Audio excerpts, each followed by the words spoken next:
I'll call this regular council meeting of the Village of Graham to order at 7:35 p.m. With us for prayer this evening is Pastor John Lannis from Lighthouse Church, with two special guests. Would you pray with me as we begin? Jesus, you said you are the way, the truth, and the life, and I just thank you that in any dilemma, any stress, any worry, anything we're going to face, Jesus, you are already the answer. And so would you lead us in wisdom and in truth? Would your kingdom come and would your will be done in a place right here, right on Graham and Ann, as it is in heaven. Amen. Amen. Thank you. A couple of things for opening remarks tonight. First of all, I want to lead off with a thank you to Bob Scott from NB Power. Bob has been the government liaison for municipalities and other levels of government for a long time. And he has been a real asset to me in particular whenever we had a power outage and there were questions about what was happening, what the duration was going to be. And I know we've had some of those where we've been providing updates to the public. Bob retired at the end of March, and I'm not sure if he's being replaced, but he is irreplaceable as far as I was concerned. So I am truly going to miss him, and he's been great to work with over the last 4 years. So I just wanted to give a shout out to him on behalf of the village. A second shout out would be to the Graham and Ann Animal Welfare Rescue League, who had their spay and neuter clinic on the weekend. They looked after 48 cats, which is a tremendous asset to the island. It's all run by volunteers, and I understand they were missing some of their teenage volunteers, so they really had some extra people step up over the weekend. And it's not always the most glamorous job, but it certainly is appreciated, the work that they do.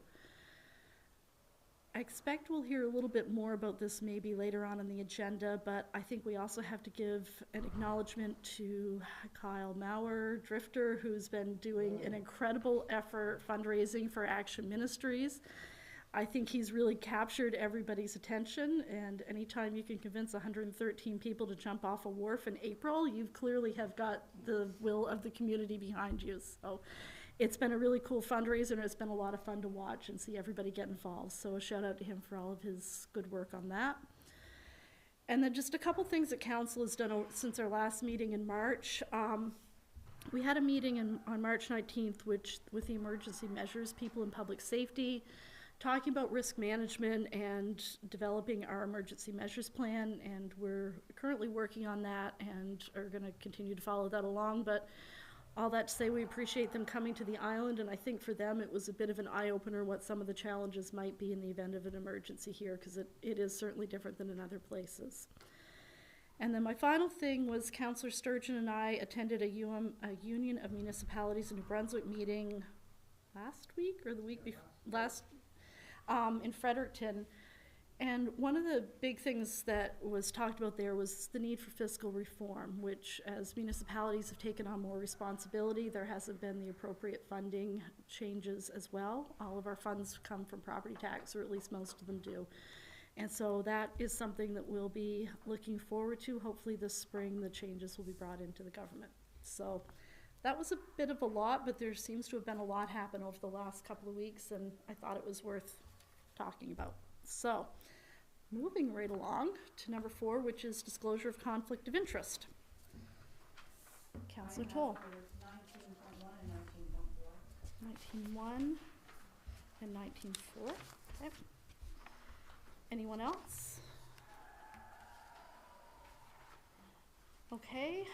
Next is adoption of the minutes. We had a special meeting on February 25th and our regular council meeting on March 17th.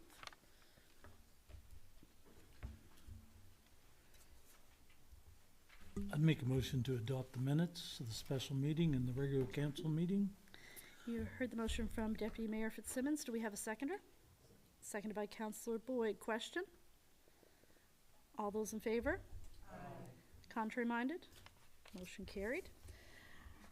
Additions to the agenda. I've got a couple of bills here. This is where hopefully I follow this. From the General Operating Fund, LSW, where parts. And that is for Public Works for $3,280.95. Deborah Stewart for Fire Department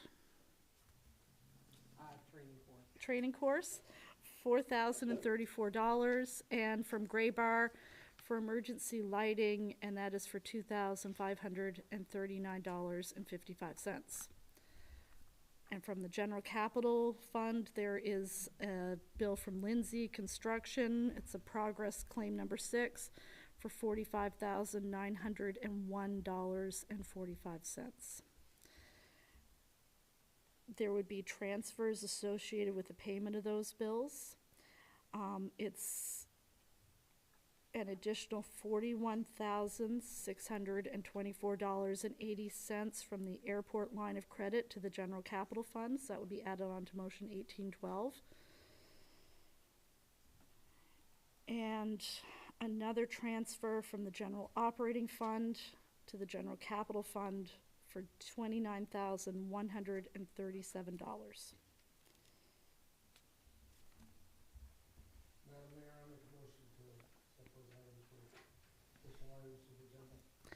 Heard the motion from Councillor Sturgeon. Do we have a seconder?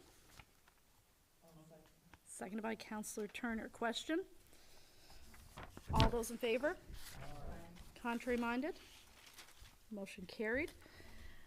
We don't have an RCMP report tonight, so old business, we have 9-1 rural plan, and Xander is online, or Alex is going to speak to this? Xander. There he is. I'm here. Don't know. Can everybody hear me okay? Yep. So not really a lot of updates. I had a little bit of correspondence with council, but really no updates. I think if you're ready to go, you can call for the views of PAC and set a date for the public hearing.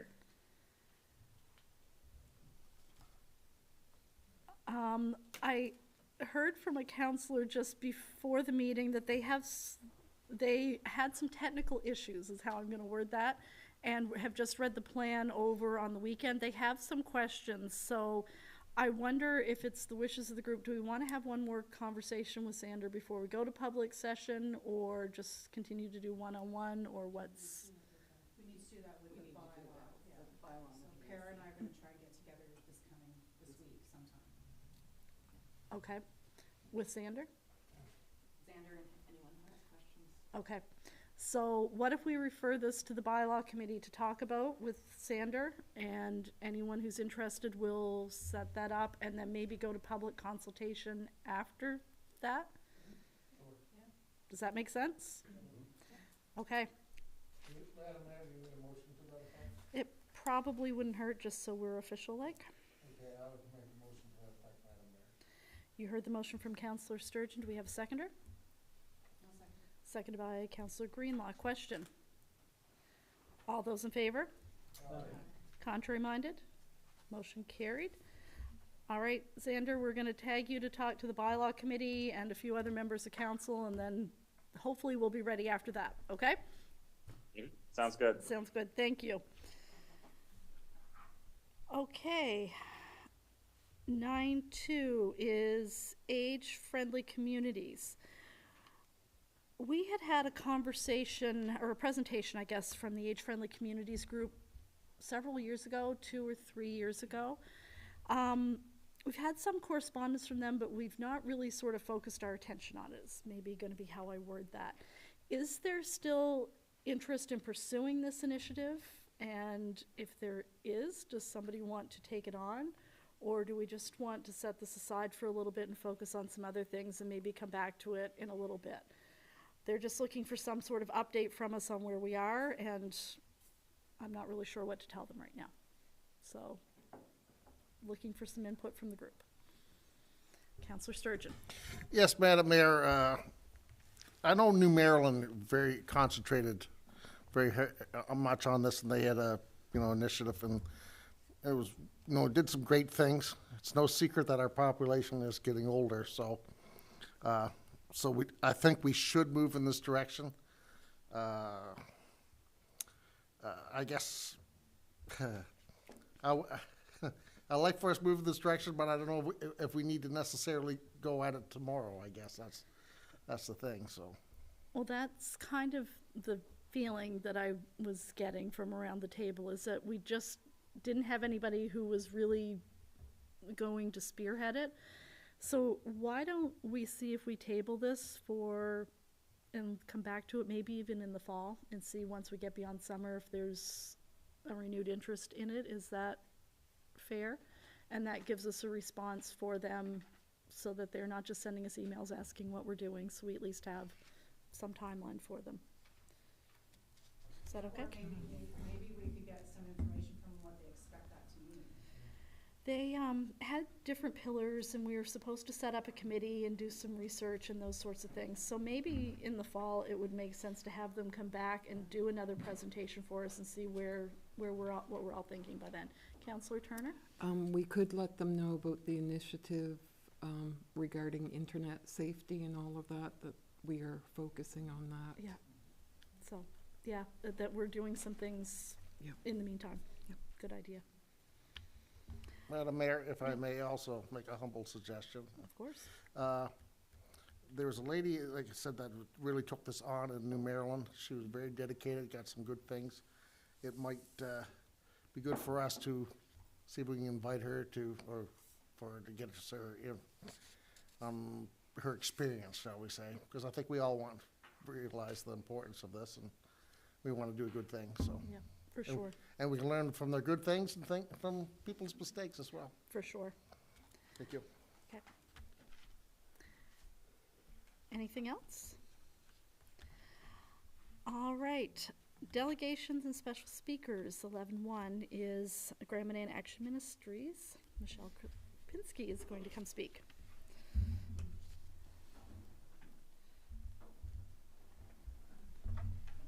Bear with me while we figure out the PowerPoint. Thank you. No problem. Good evening, Madam Mayor and councilors. My name is Michelle Kropininsky. I have the privilege of serving on the Action Ministries board. There are 12 members. I'm the secretary, and I'm also the food bank co-director.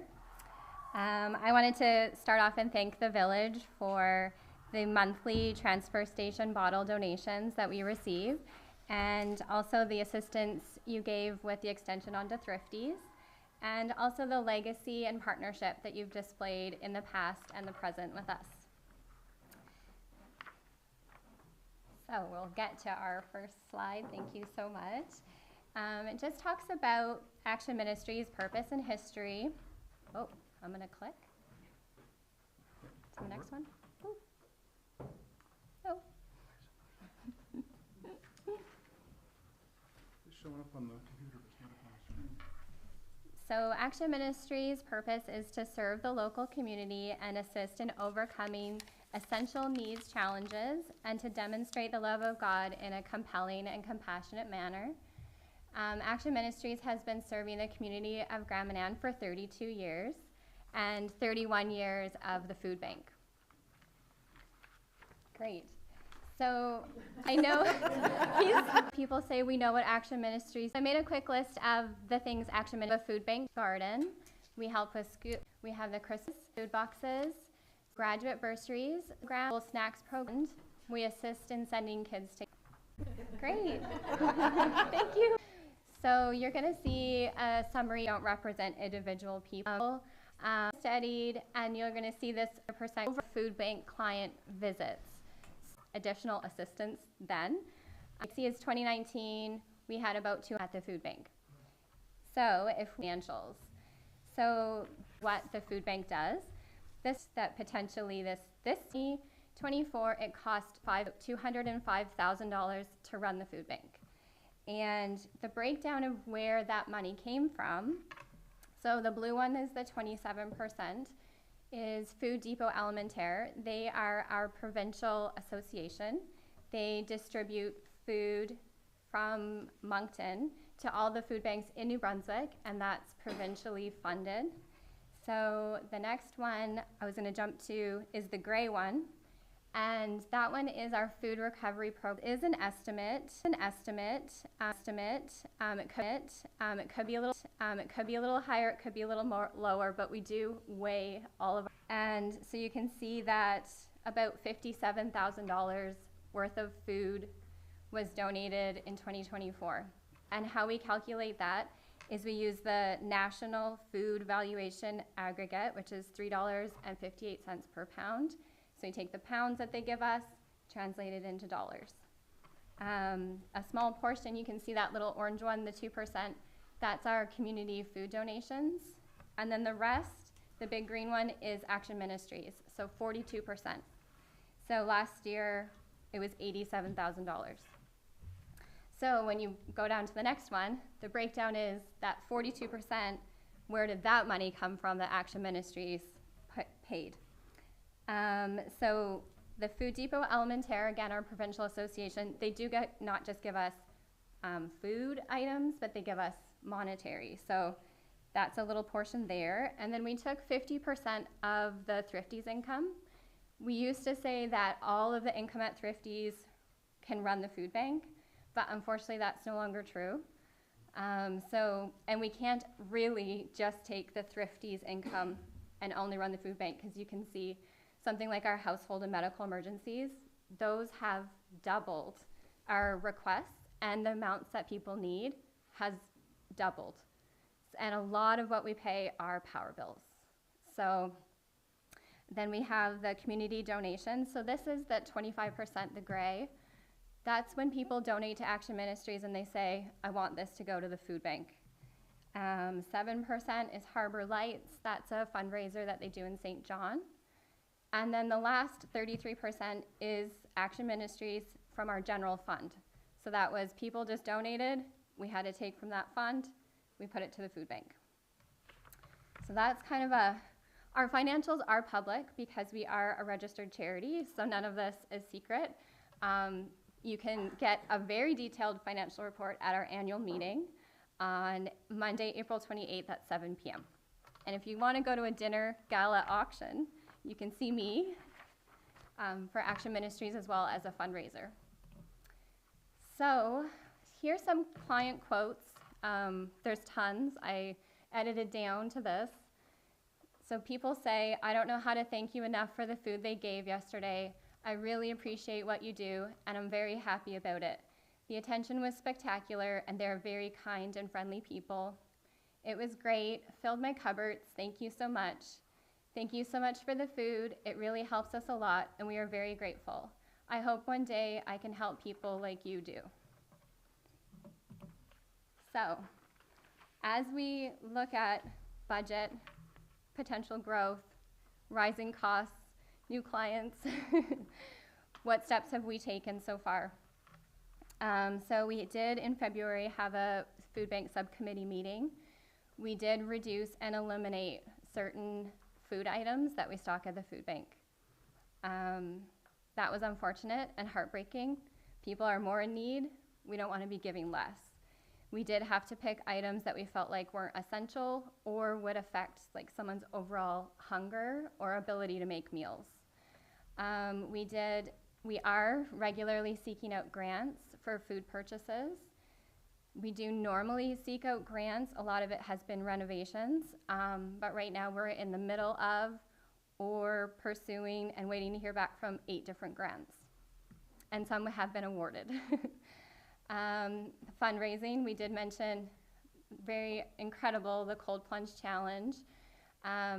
We collect food items, obviously, from the school, from the Wooden Box at the Independent, all kinds of places that donate, and then the dinner gala and auction.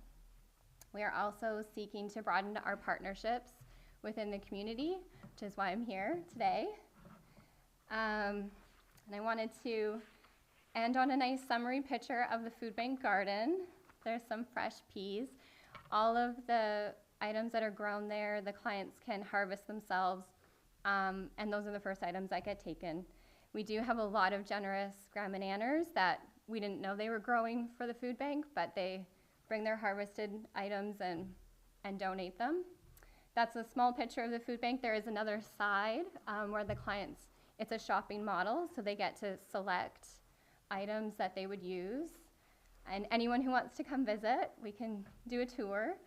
And the bottom picture is from Christmas food boxes. So with a huge crew of volunteers, we delivered to 120 households.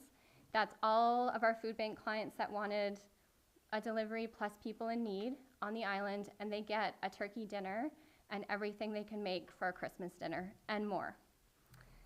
So in conclusion, on behalf of Action Ministries of Grand Manan Food Bank, we respectfully request to broaden our partnership with the Village of Grand Manan to help maintain availability and consistency of food service in the community, and therefore continue to build a more resilient program for individuals and families in need. Food purchases are not just an expense, but an investment in community stability and resilience. Thank you for the opportunity to share about this vital community service.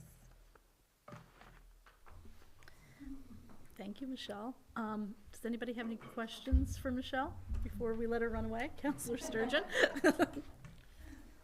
Michelle, words can't express just how much we appreciate all that your fine organization does.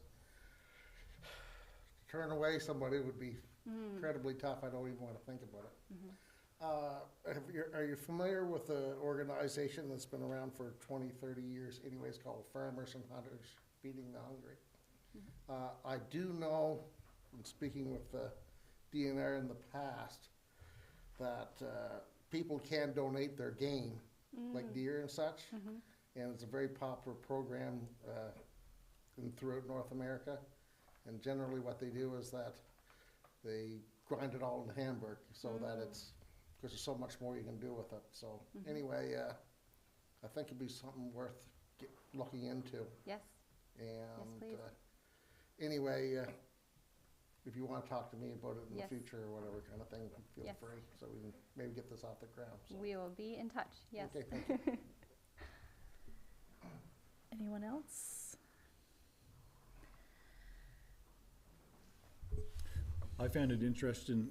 I've talked to Michelle a couple times over the last little bit, and until you actually start to understand it better, you really don't understand it. But I had no idea that I think you said that the food that you guys give is only supposed to be 40% of the family's monthly food consumption. They're still required to sustain themselves, hopefully in their own way, but you know that the food that you give them is pretty much all that family would get. I mean, we're really supplementing, and we do encourage everybody to use the food bank, and we haven't had to turn anyone away, thankfully. But we do know that we aren't just a supplement to people's grocery shopping. We're the only supply of food they get. So it is a one time a month that they're allowed to come. We are told that compared to the mainland, people leave, they leave with a trunk full. It's incredible, but we do allow a top up. If someone is struggling and it's an emergency, they're able to come again for the month. But we do supply we think about 10 to 14 days of food. Councillor Sturgeon? Yes, this is a hard question to ask, Okay. but I do appreciate the fact that people can only come there once a month and something like 40%. You guys do a lot, as you already mentioned, about power bills, oil bills, things like that. What kind of a policy do you have for, can they come once a year, once every 10 years, or what's, for if anybody needs assistance, financial assistance in that regards, do you have any kind of policy, I guess, on that, I guess? It is difficult to be on a conferring team with requests. They're varied, and we have had to set guidelines because of the budget, because of rising costs and more requests. I'm not sure I can share publicly what those boundaries are, but we for sure twice a year at least, and do entertain every request. If it's a third or fourth, we're going to listen to it and discuss and confer. Anyone else? Councillor Green? Looking at your stats for the year, it's I don't know, scary or humbling or something. But does that ebb and flow month to month, or is it pretty steady? Like if there's 360, there's 30 a month, or? We do average about 48 visits a month. That represents about 115 individuals. And those statistics are posted monthly right at the wooden box at the exit of the Independent. And about 50 of those are kids. So we do find that most are regular visits, regular clients. We do welcome new clients every single month. And then we do find it does balance out in the sense that maybe someone didn't come that month. So we have stayed at about 48 households a month, pretty consistently, maybe the last 6 months, but the trend is slowly creeping up, especially where we continue to get new clients. So you know that that's gonna catch up some months, right?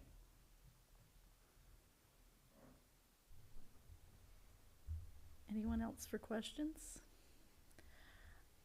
I'm gonna go out a bit on a limb, and you guys can feel free to saw it off after, if that's the wishes of the group. But I think, first of all, Councillor Sturgeon said it, but I think we all recognize how much work Action Ministries does. Maybe not the level that you do, but it is an incredible service that you guys are providing to the community. We talked about this a little bit last month, and we're a little hamstrung with where we are in our budget cycle. But I think we've talked about adding this as a budget line for 2026 to make sure that we have some in there to do something. And we talked about regrouping once we get 6 to 8 months into the year and we see where we are in our budget cycle with money wise anyway, and maybe by fall being able to do something at that point. So we don't want it to be like, well, you came and they didn't even talk about doing anything. But that's sort of where we are budget wise and what our constraints are, recognizing that you've got the full fiscal year to get through. But I think we want to do something. We just want to make sure that we're being responsible with what we're doing too. But I think for coming year, this is something that we want to talk about, and like putting a line on the budget and making sure that we're doing something. So, because I think I just can't imagine not having the service in the community. So, is that fair? Yes. Okay.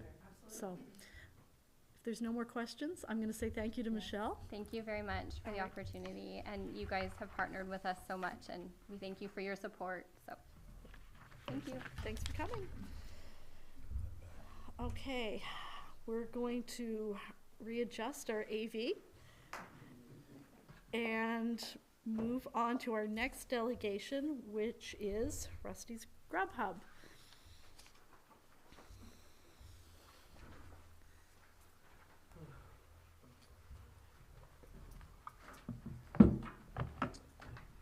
Good evening, Madam Mayor and council members.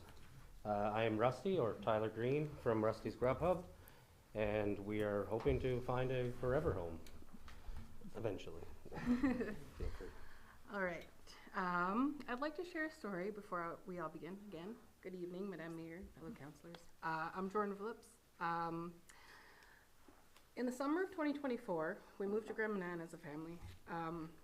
I previously secured a position in British Columbia to work at the award-winning Shambhala Music Festival.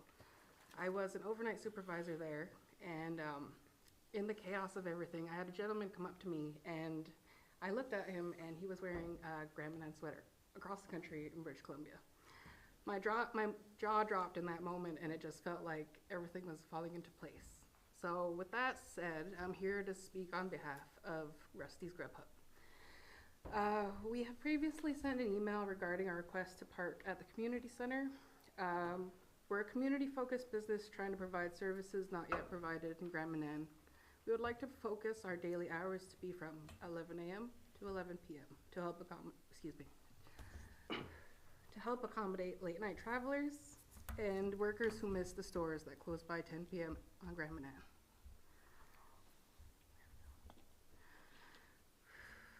We're not trying to break the mold, but we're here to fill a need in the community.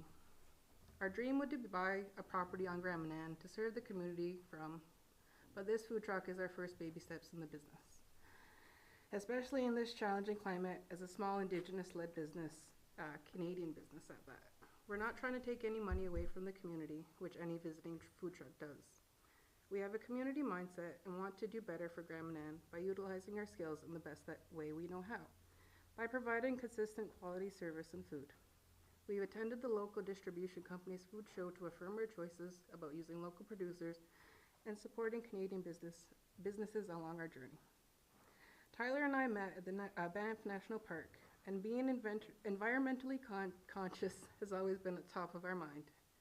We have started a green initiative in Charlotte County, by reaching out to the Atlantic Biofuel Company to recycle our cooking oil and be reused in an environmentally friendly manner. The same biofuel company reached out to local restaurants on the mainland, and we are proud to be leaders in this initiative and encourage all local restaurants to use this service.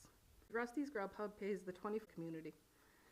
It makes more sense fee for 5 days a week for 50 potential funds. We are willing to. I've seen the need for the food in is a lasting one, and we are pushing for our future. Thank you all for listening, and we appreciate the service in the community. Questions? I haven't done this in a while. We can appreciate that. How I almost feel that way is sometimes asking questions doesn't necessarily mean they're against you. So, I ploy was to try to get a business plan, was to do it 6 days a week, because we're talking Friday to Monday. to help them get used to us being well and for the community to do well, the 6 days is what we're aiming for. Okay, that's where we're at now. And that's what my goal is.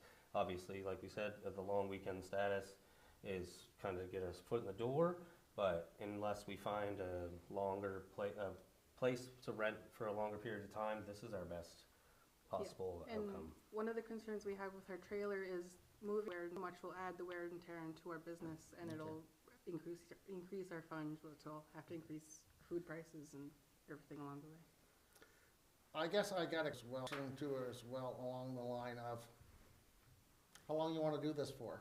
I mean, I understand from what I can gather here that your ultimate goal is to have. I'm quite the dreamer. I'm quite the dreamer myself.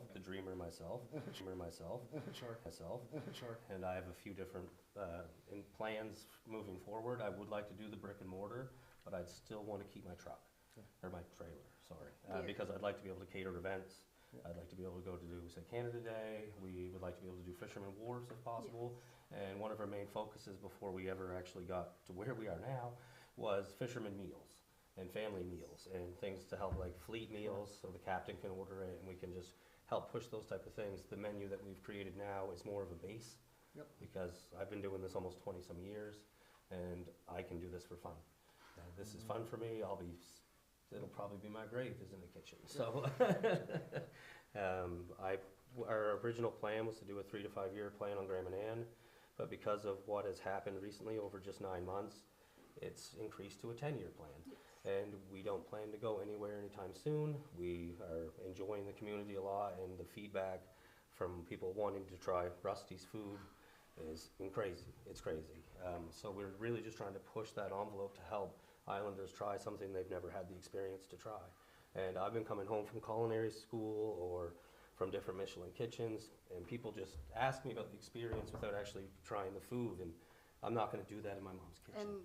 And I've also worked on the boat for Coastal since September, and I've worked the late night shifts, and there's so many travelers coming through like, man, I wish I could get some fresh fries. Man, wish I could get hot food somewhere.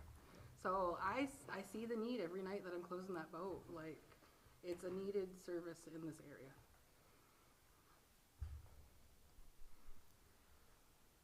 Anyone else for questions? So you're saying Monday to Friday? So originally we wanted to do a like Thursday to Monday, I'll take Tuesdays off kind of thing. That was my original day one plan, but just trying to get, again, foot in the door. I'm willing to work on different scheduling if possible. but being able to find the home base is really what I'm aiming for. And I know with having the offices here, the fitness center here, the arena as well, and the skate park, it just kind of feels like a good trifecta. And as a funny bit of history of myself, I used to be a cook underneath of the food truck owner, Avatar Food Truck.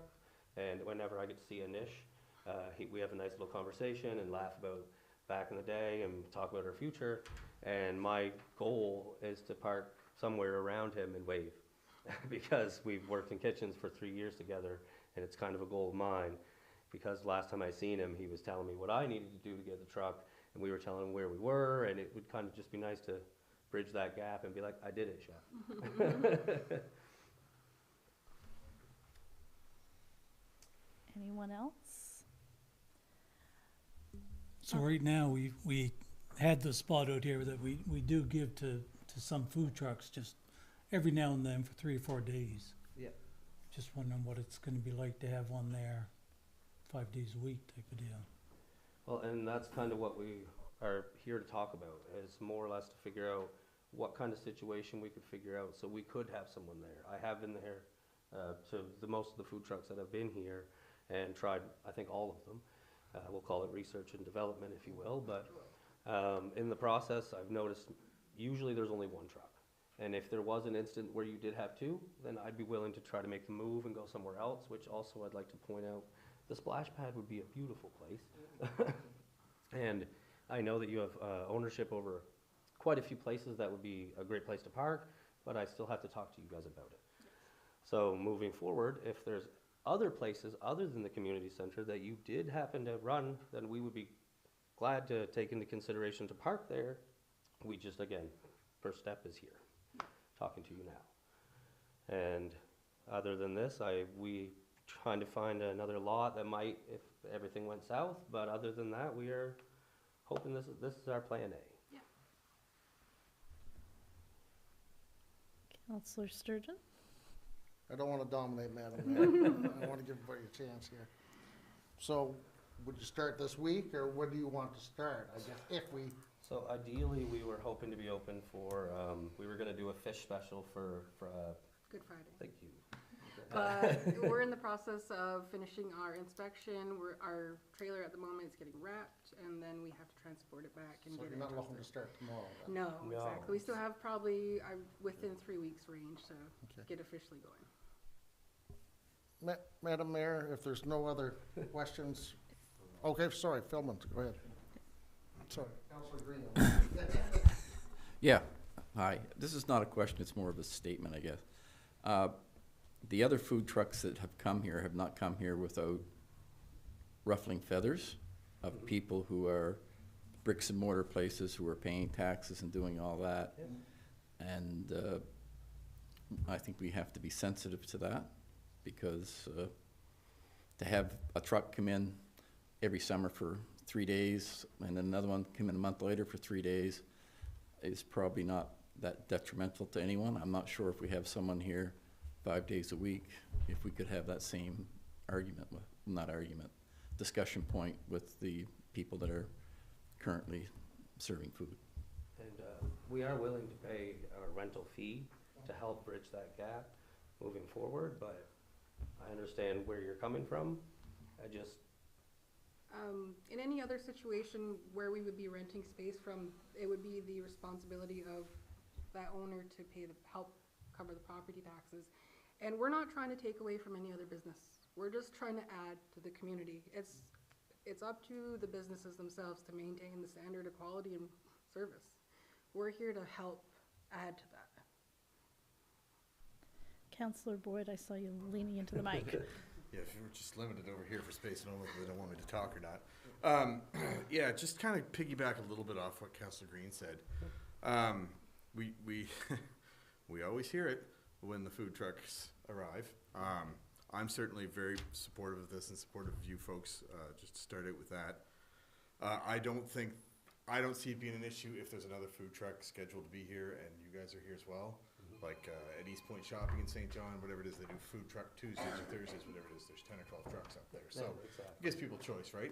You guys are going to build a customer base of local support, and of course in the summertime you're going to get campers and travelers and all that stuff that are gonna, so if there's 2 trucks out there selling food, well, I'm gonna eat at this one Monday night, I'm gonna eat at this one Tuesday night, right, sort of thing. So, I do think starting out, this is just my opinion, but I think 5-6 days a week it might be a little aggressive, in the startup stage anyways, because we're gonna have to deal with noise bylaws and all kinds of different policies we have to have you set up here. I guess in going through this and reading back through some of your emails that we've had back and forth, my thought initially, and again, this is just me, I haven't bounced, this is new to everybody here, I was thinking potentially 2 long weekends a month to be parked here. And, you know, certainly if you want to park other places and move around, and we can be supportive of that too. But as far as being here, like we have the pavilion that is, families will rent for picnics. We have different activities and stuff going on here all the time.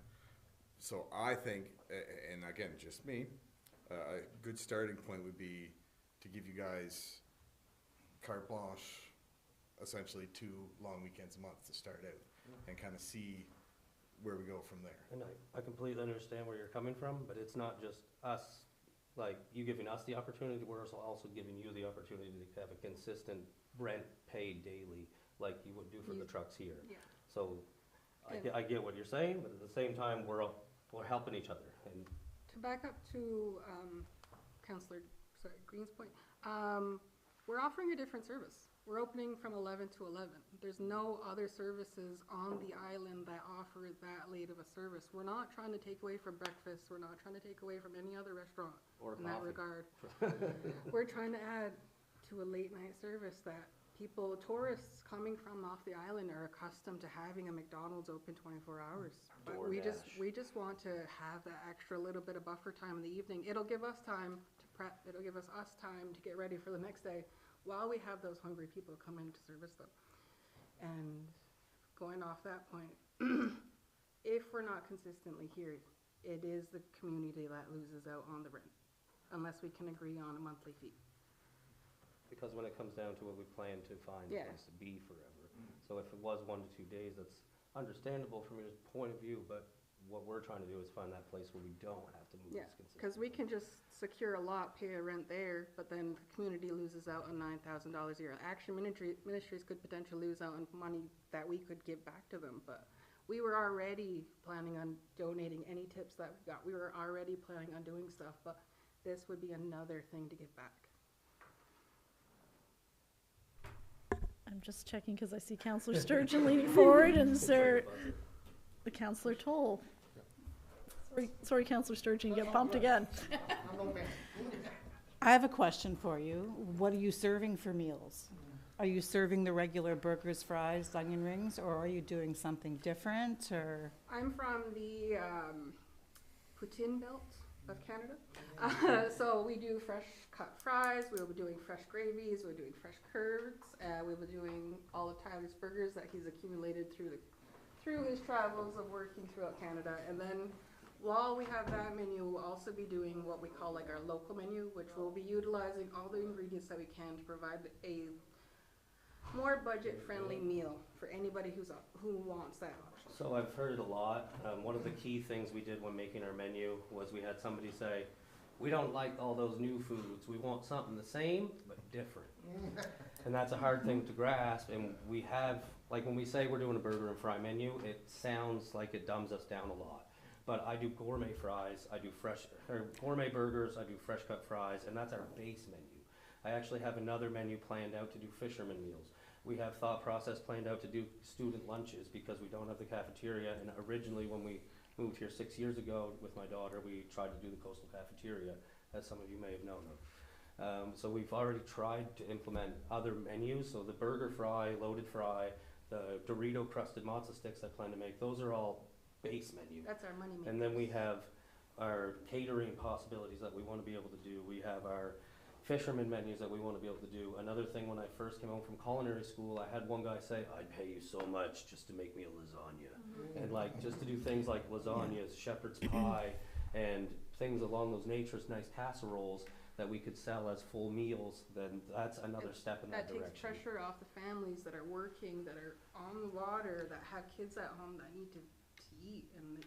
So yes. I understand that, but that's also what everyone else, I know yours are gourmet, I'm sure they're fabulous, but it would be nice too to have something here that was not just what you can get at all the restaurants.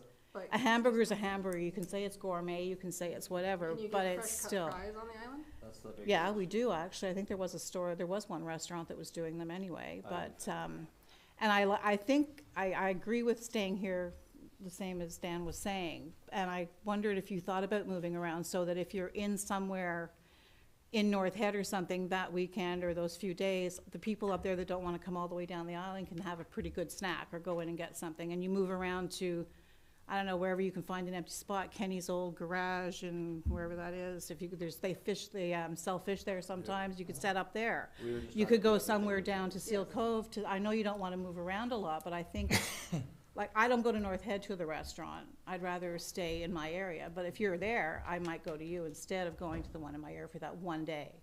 Yeah, and We that- don't eat out a lot, so no, I'm that really can not, be- you know. And I understand that area. Yeah, and I would love to have a different choice of menus. That's why I like the food trucks when they come, because they're not Then feel French free to- fries and hamburgers. They're, Then feel they're, free. you know, Asian food or they're something different. That's just my, I don't know if you We're heard. but I just think you have a good We're just plan. I- asking for an opportunity. Yeah, definitely, I get it. And I'm just, you know, I agree with it. I think it's great that we have something. I just hope it's something. You telling me to stop talking. Bonnie's giving me, okay. Bonnie's giving me the signal. I can't She's talk leaning anymore forward and now. now she's looking at me. But thanks. I'm glad you gave me that information. I appreciate it. I think, we've heard a lot of perspectives. I think there's a lot of things to try to wrap up, and this is a little bit different than what we've normally done here as well.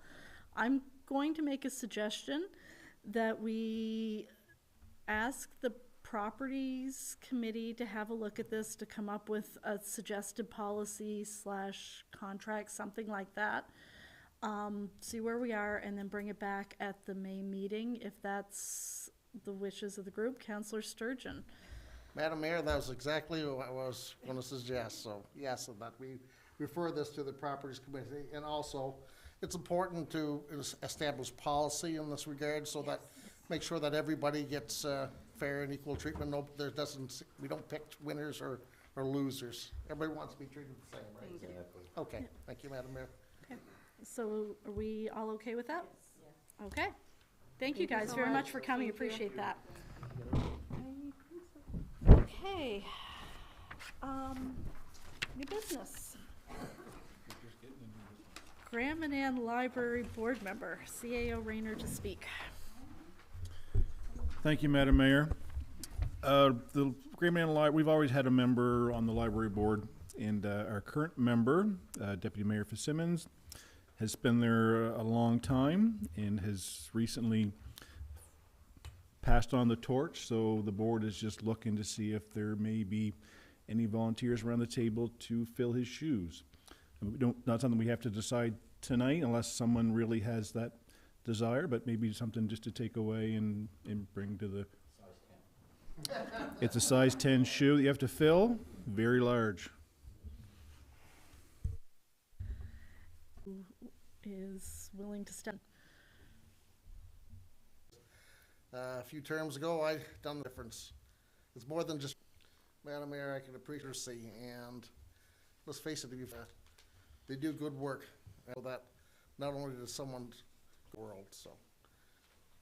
I wouldn't read, you struggle to learn. I didn't see anybody else leaning forward to be our representative on the library board. You heard the motion from Deputy Mayor. So, to reminded, motion came, number of scripts that have been on the screen, I think. Seconded by Councillor. Thank you, Madam Mayor. On the 14-2. Can approval will speak to this issue. Latest PAC meeting, and at this point, I am going to hand this.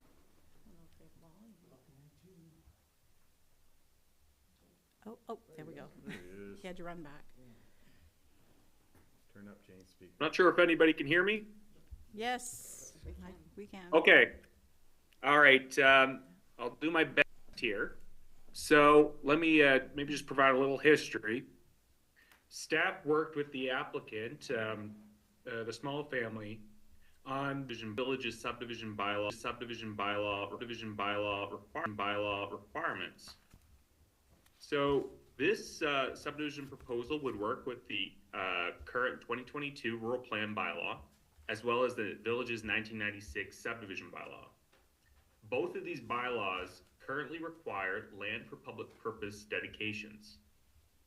So this file was presented to the village's PAC on March 26, and that committee voted in favor of approving the plan as presented. Now, to finalize this approval, council needs to give its assent to this plan of subdivision. That would transfer to council the 6 hectares of new lands for public purpose, along with a 6-meter trail easement that would provide access to these lands. This would enable the developer of the 76-hectare parcel to do future subdividing without having to come back to council for more land dedications along the way. So essentially, this is one big land dedication. So there's several benefits to doing it this way. First, I think the obvious one is it leaves a very positive legacy for the small family, as well as council, because it would forever secure the hole in the wall, a major recreational and tourist asset of the island, and put it into public ownership. 2, it would guarantee access to the campground users to the hole in the wall. And 3, as I said, it would avoid council having to prove little parcels along the way as the developer lays out new streets for the 76 hectares, where you might have little land dedications that have less usefulness to council. So, yeah, overall, this is kind of a once-in-a-generation type of proposal that could leave a very positive, lasting legacy for both the small family who's proposing this, as well as council for receiving it, as well as enabling a more seamless subdivision process for lot 25-1, the 76-hectare parcel that's being created for future development. So overall, staff's opinion, this is a win-win. And yeah, if there's any questions, hopefully I can hear. Apologize, the technology is a bit challenging. Thanks, Alex. Questions, comments? Councillor Green? I'm glad that PAC had a long look at this and that your group over there had a long look at it, but I feel like we're being asked to be a rubber stamp because I've never heard or seen a drawing or anything about this. Maybe I missed a meeting somewhere, and I have no problem approving it, but in future I'd like to see just not a request for council on my agenda for that. I'd like to see some documentation, a sketch of the land and what's going on. But that's just me. Your worship, if I may, I could put a sketch on the screen. Yeah, I wouldn't mind seeing it just to have a look at it. Didn't we have something, didn't they present to us a while back? Yeah, they did. Last year, I think it was. That's a while back. That was a while back. So is everyone able to see this? Yes. All right, so what the proposal is actually it's a 2-lot subdivision. Now this is a very large piece of property that the family owns, but I'll explain. So the proponent is doing a lot of the campground. So this is going to be the remnant property that stays with the family. And there is lot 25-2, which is going to go to a family that currently has a house at that location. I believe it was important for the family that their needs were looked after with the subdivision. And then this big, large lot here, 25-1, it's a 76-hectare property that is being subdivided for future potential development. Now that development has not been laid out, I should say. So that would come back to council in the future if there's new public streets being proposed, or come back to the PAC if it's private streets. But those streets have not been laid out. But what would be required for this to be developed would be 8% of the total land area be dedicated to council for land for public purposes. This is consistent with your subdivision bylaw. This is consistent with your 2022 rural plan, also is consistent with the Community Planning Act. It's very important to have land for public purposes in subdivisions because this is the #1 way communities get access to new lands. Again, this is at no cost to you. If council sent it to this plan, it would receive these lands in its ownership once the plan is registered at the Provincial Land Registry Office. So to explain the land for public purposes, what the developer would do is provide a public easement, and I'll explain why, from Durant Drive up to an environmental area where there's a wetland buffer around this wetland that the Department of Environment has identified. This land would have environmental significance, but less significance to the developer for development purposes. But still, you can see in this area, it's over 5 hectares. Council may have uses for it in the future, may not be for the next 10 years, may not be for the next 20 years, but it would be council's property to do as it sees fit with it. Connecting on further from that is another trail to what is the most iconic rock formation on the island, the Hole in the Wall. So this would be dedicated to the village and become public land forever. So if the village so choose, it could dispose of it if it decided, but that would be a vote of council. But this would be registered as village property. So the trail system that goes down to the Hole in the Wall and the lands around the Hole in the Wall. So it would again guarantee the islanders access to the rock formation. Tourists that are visiting the campground or the island in general would be able to access it. And so this again provides a more seamless approach to the developer or anybody who purchased lot 25-1 and sought to develop it, as there wouldn't be any more land for public purpose dedications required. This would be done in one large swoop, and in doing so, it provides a lot of wins. You can choose these lands that have high value to the community, as well as to the environment, and to recognize and guarantee public access. So I can leave this up there if there's any questions on the map. Questions on the map? Councillor Greenlaw? What does this do to the existing hiking trail that goes around that? You mean from North Head all the way down to? Well, from the lighthouse up around. The Red Trail. Yeah. Yeah.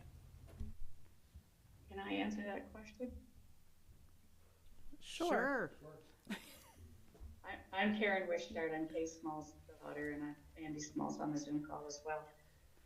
The hiking trail will remain exactly as it is now. It'll be maintained by the family.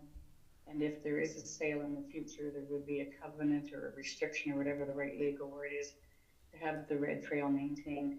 The only change would be in areas currently that are at high risk, and the family has pulled the Red Trail inland a bit more in those areas, and a future owner may wish to do the same, but 99% of the trail is going to remain as is going forward. Okay, thank you. Thank you for that. Any other questions? So I guess at this point, Alex, what we're looking for is a motion from council to accept the recommendation of PAC for the space, for the land for public use. Public use. I'll get the terminology right here at some point. Okay. Your worship, what I would recommend is the motion would read that council assents to the plan of subdivision. That would accept those lands as councils.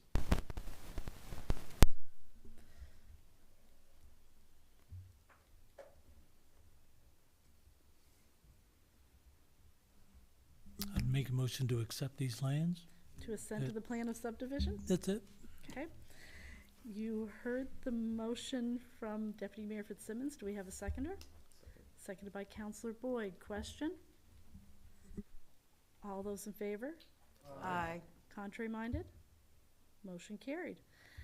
Thank you for the presentation, and I also think we need to say thank you for designating the hole in the wall to the village. Yes. I mean, that is a huge thing for us. I mean, Alex, you described it, but it's to know that that we'll have public access to that rock formation and those trails. I think that's a huge thing for the community. So thank you for that. We do appreciate it, and hopefully this will work out for everybody. So we're good with that? Thank you, guys. You can feel free to stay for the rest of our meeting or to enjoy the rest of your evening. I think I'll go, but thank you. Thanks for the time. I wish I could sign off I will too also some nights. depart, but yep. Have a good meeting, council. Thanks, guys. Thanks for hanging in there. See ya. You're welcome.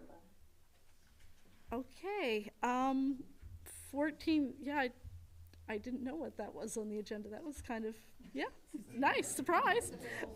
Yeah.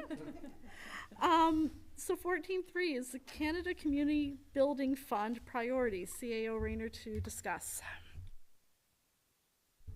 Thank you, Madam Mayor.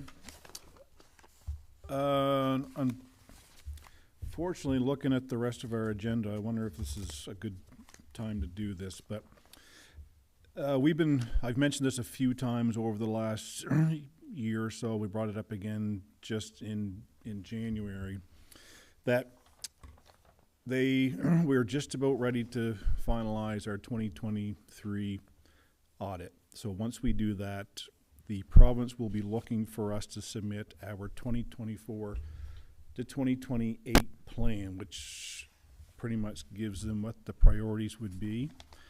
We have some projects that are still going to be carried forward to the next plan. One will be the transfer station waste reduction with the digester project.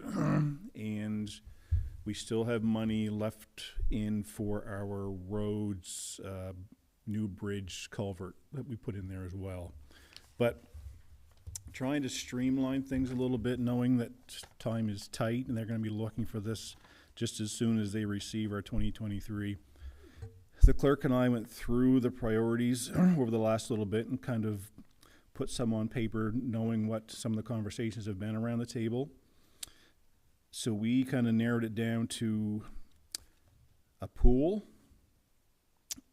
expansion of our fire hall. As you all know, we've got a new fire truck coming in the hopefully very near future. And as of right now, to put it inside, a truck's got to come out because there's just not enough room. So the fire department has requested a meeting with public safety and probably buildings as well to discuss that. We've talked about the fitness center expansion, and this new round of funding allows for regional airports. So the upgrade to our AWAS system, which is vital to our medevac, could be something that we could add to that list. The mayor and I had several conversations with a group on renewable energy and the fact that we may be looking for an opportunity to do something either at the transfer station or here at the community center to help offset the demand that the community center and the arena uses, either through a large solar farm or wind.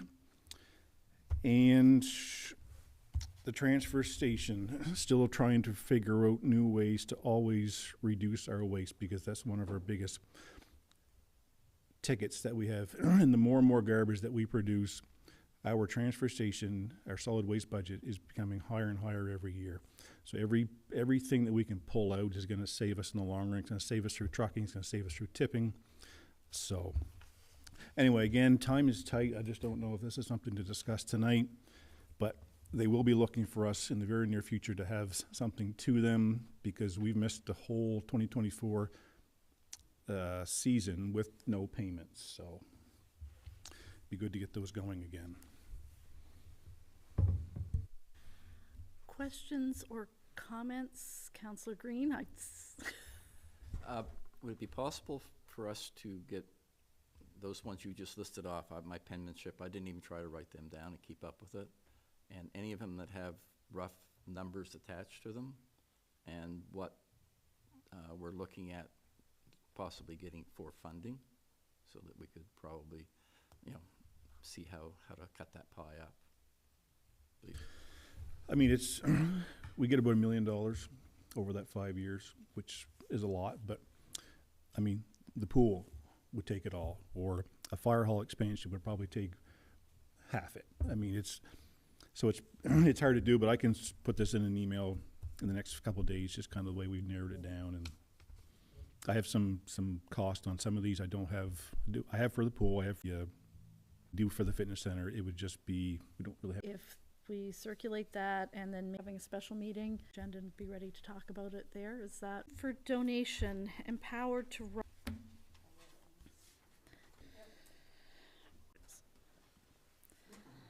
Program on the island this summer, which is so they that's still beyond our normal.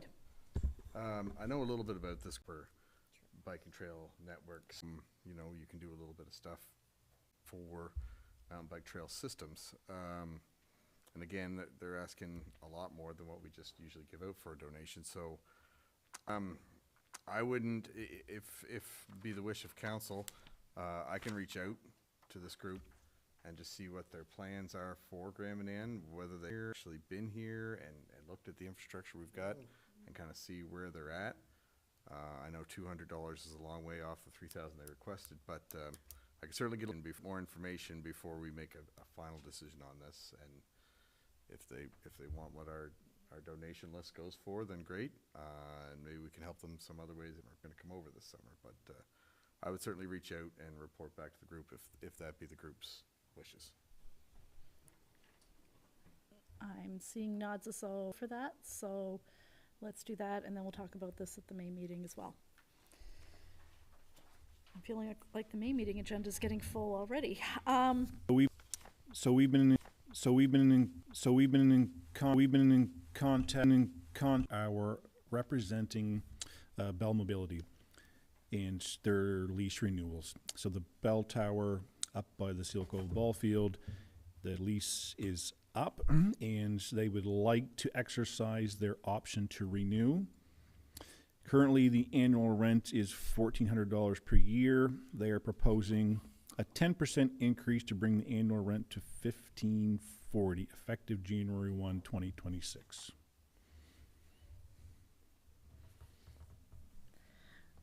Questions or comments?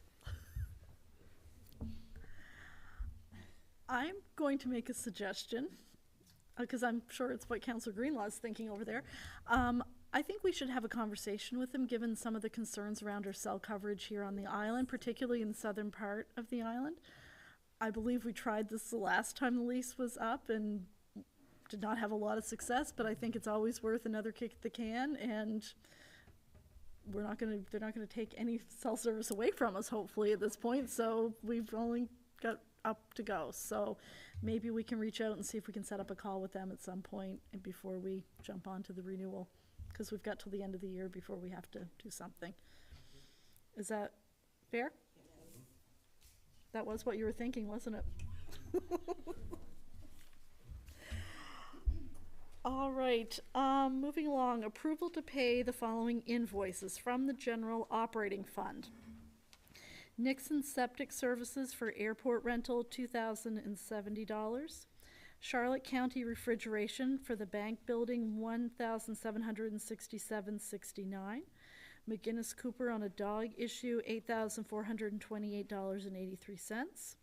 Route 776 Tire and Auto for the wreck truck, $2,083.04. Home Hardware for the March statement is $2,110.48. We added LSW Wear Parts for Public Works, $3,280.95. Deborah Stewart for Fire Department course, $4,034. And Gray Bar for emergency lighting for $2,539.55. I'd make a motion to pay the invoices from the general operating fund. Heard the motion from Deputy Mayor Fitzsimmons. Do I have a seconder? Seconded by Councillor Greenlaw. Question? Councillor Boyd. The wreck truck, what's that $2,000 for? And is it something that could have potentially been covered by warranty, because it's pretty new? No, we installed a fifth wheel hitch. So they had to remove the box and drill the frame and fasten the hitch to pull the new trailer that we got for the equipment from MG Fisheries. Okay, no, that's kind, thank you. Councillor Green. And the emergency lighting, is that out in the rink? That's all the lighting in the community center, whether it's here or the arena, is all the same. So it's just getting old, and Howard's slowly just replacing boards and batteries and stuff as they go, so. Anyone else for questions? All those in favor? Aye. Contrary minded? Motion carried. From the General Capital Fund, I can't talk right now. Lindsay Construction, progress claim number 5 is $243,740.81. And Lindsay Construction for progress claim number 6 for $45,901.45.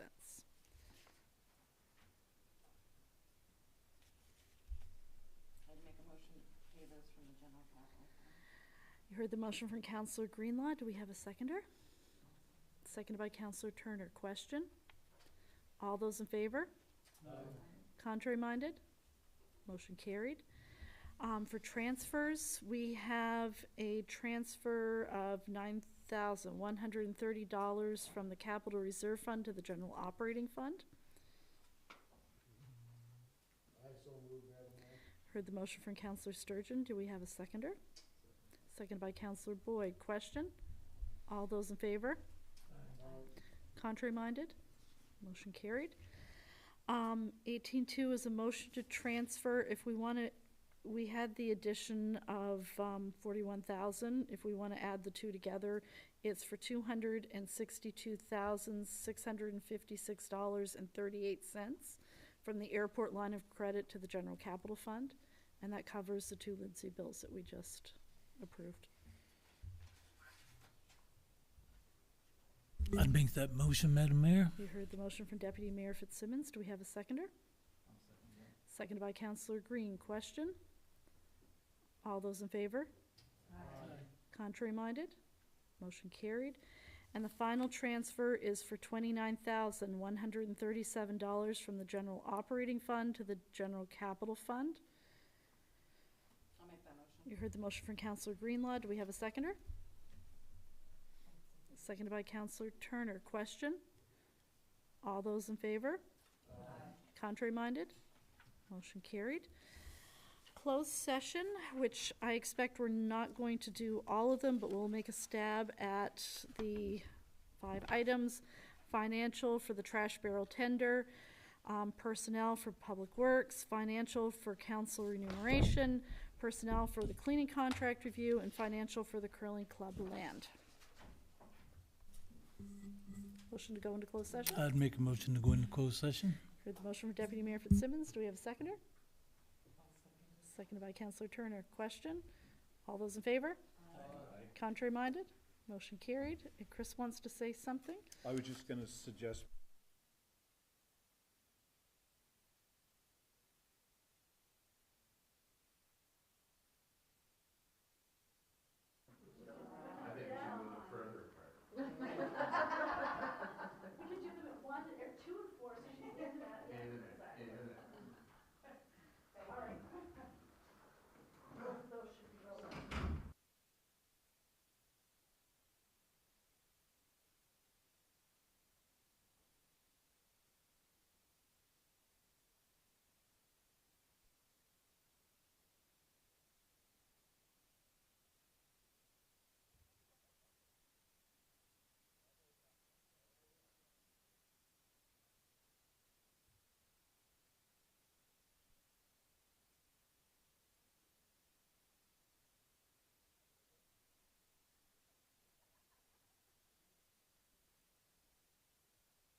recall this regular council meeting in the Village of Grand Manan to order. It's 10 to 10. We are in closed session to talk about the trash barrel tenders. I'm looking for a motion. I'd make a motion to accept the lowest bid. You heard the motion from Deputy Mayor Fitzsimmons. Do we have a seconder? Seconded by Councillor Green. Question? All those in favor? Aye. Contrary minded? Motion carried. The other items we went into closed session for. We are going to regroup at a special meeting later on this week to finish the discussion on. We were not able to finish the conversation. So with that, we are nearing the end of our meeting time. Our next regular council meeting will be here May 5th at 7:30 p.m. I'd make a motion to adjourn. Thank you very much.